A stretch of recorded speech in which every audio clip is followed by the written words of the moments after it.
Hi friends, welcome to Arunai kitchen. இன்றைக்கி நம்ம கிச்சனில் கேரளா ஸ்டைல் ப்ரான் கிரேவி எப்படி செய்துன்னு பார்க்க போகிறோம். இந்த ப்ரான் கிரேவி ரொம்ப நல்லா டேஸ்ட்டாக சூப்பராக இருக்கும்.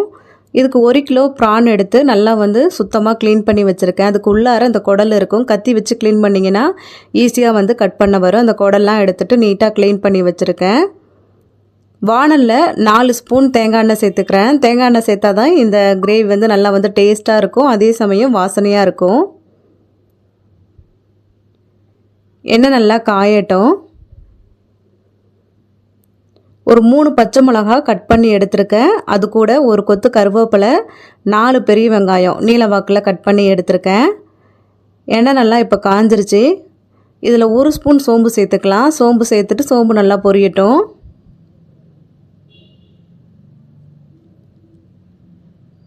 சோம்பு நல்லா பொரிஞ்சதுக்கப்புறமா 3 பச்சை மிளகாயை எண்ணெயில் சேர்த்துடலாம். கருவேப்பிலை, அதுக்கப்புறம் 4 பெரிய வெங்காயத்தை நீல வாக்கில் கட் பண்ணி எடுத்து வச்சுருக்கோம் இல்லையா, அதையும் இதோடு சேர்த்துடலாம். சேர்த்துட்டு வெங்காயம் நல்லா கொஞ்சம் பொன்னிறமாக வர வரைக்கும் நல்லா வதக்கிக்கலாம்.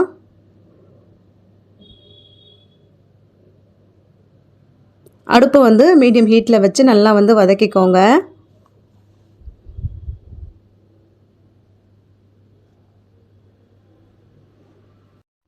இது வதங்கட்டும். அதுக்குள்ளே ஒரு மிக்ஸி ஜாரில் நான் ப்ரான் க்ளீன் பண்ணப்பவே ஒரு 10 முந்திரி பருப்பை தண்ணியில் நல்லா ஊற வச்சுருக்கேன். அதை ஒரு மிக்ஸி ஜாரில் சேர்த்துக்கலாம்.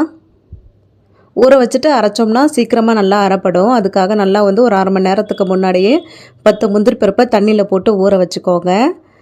கொஞ்சமாக தேங்காய் எடுத்துருக்கேன். சேர்த்துட்டு நல்லா நைஸாக அரைச்சி எடுத்துக்கோங்க. இது அப்படியே இருக்கட்டும்.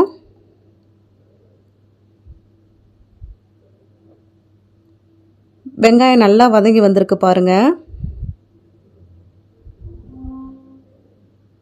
இந்த அளவுக்கு வதங்கினதுக்கப்புறமா 1 ஸ்பூன் இஞ்சி பூண்டு பேஸ்ட்டு சேர்த்துக்கலாம்.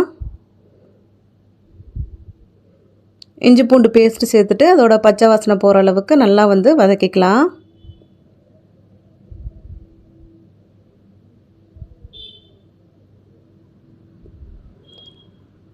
இப்போ இதில் மசாலா பொருள்லாம் சேர்த்துடலாம். 1/4 ஸ்பூன் மஞ்சத்தூள், 1/2 ஸ்பூன் காஷ்மீரி மிளகாத்தூள் எடுத்திருக்கேன் கொஞ்சம் கலருக்காக, மல்லித்தூள் 1 ஸ்பூன், மிளகுத்தூள் 1/2 ஸ்பூன், அதுக்கப்புறம் சிக்கன் மசாலா, அப்படி இல்லைன்னா மட்டன் மசாலா ஏதாச்சும் இருந்துச்சுன்னா 1 ஸ்பூன் சேர்த்துக்கோங்க. சேர்த்துட்டு நல்லா வதக்கிக்கலாம். அடுப்பு சிம்மில் தான் இருக்கணும் இது சமயத்தில். ஒரு 3 தக்காளி பழத்தை நல்லா சாப்பரில் போட்டு நல்லா சாப் பண்ணி வச்சுருக்கேன். நீங்கள் மிக்ஸி ஜாரில் கூட அடித்து எடுத்துக்கோங்க. ஒரு 3 தக்காளி பழத்தை சேர்த்துக்கிறேன். சேர்த்துட்டு இந்த கிரேவிக்கு தேவையான அளவு உப்பு சேர்த்துக்கலாம். சேர்த்து நல்லா வதக்கி விட்டுக்கோங்க. இது நல்லா வதங்கட்டும். எண்ணெய் பிரிஞ்சு வரும். அது வரைக்கும் நல்லா வதக்கிக்கலாம். இந்த தக்காளியோடைய பச்சை வாசனைலாம் நல்லா போயிட்டு எண்ணெய் நல்லா பிரிஞ்சு வரும். இப்போ நல்லா எண்ணெய் நல்லா மேலே பிரிஞ்சு வந்திருக்கு பாருங்கள். நல்லா கலந்து விட்டுக்கலாம்.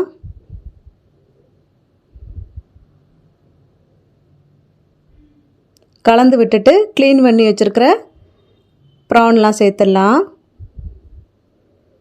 சேர்த்துட்டு நல்லா கலந்து விட்டுக்கோங்க.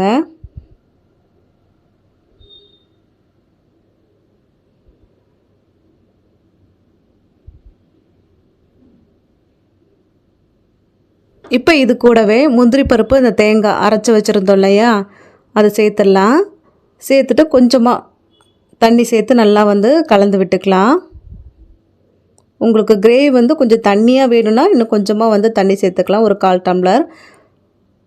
எனக்கு கொஞ்சம் கெட்டியாக இருந்தாலே போதும். அதனால் கொஞ்சமாக தண்ணி சேர்த்துட்டு நல்லா கலந்து விட்டுக்கிறேன்.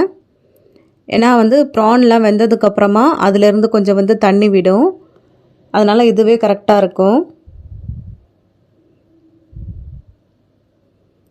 ஒரு 10 நிமிஷம் வெந்தால் போதும். நல்லா சூப்பராக உங்களுக்கு ப்ரான் கிரேவி ரெடி ஆகிடும். நல்லா எண்ணெய்லாம் நல்லா மேலே பிரிஞ்சு வந்திருக்கு பாருங்கள். சூப்பராக ரெடி ஆகிடுச்சு. இதுக்கு மேலே கருவேப்பிலை, கொத்தமல்லி தழை தூவிட்டு நல்லா கலந்து விட்டுட்டு ஸ்டவ்வை ஆஃப் பண்ணிட வேண்டியதான். சூப்பரான ப்ரான் கிரேவி ரெடி ஆகிடுச்சு. இதை நீங்கள் வந்து இட்லி, தோசை, சப்பாத்தி, அதுக்கப்புறம் ஆப்பம், இடியாப்பம், சாதத்தோடு பிசைஞ்சு சாப்பிட்டு பாருங்கள். ரொம்பவே சூப்பராக இருக்கும். கண்டிப்பாக ட்ரை பண்ணி பாருங்கள்.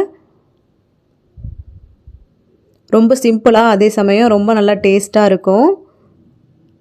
இந்த Kerala style prawn gravy recipe உங்களுக்கு பிடிச்சிருந்ததுன்னா லைக் பண்ணுங்கள், ஷேர் பண்ணுங்கள். மறக்காமல் அருணை கிச்சனுக்கு சப்ஸ்கிரைப் பண்ணிவிடுங்க. Thank you friends.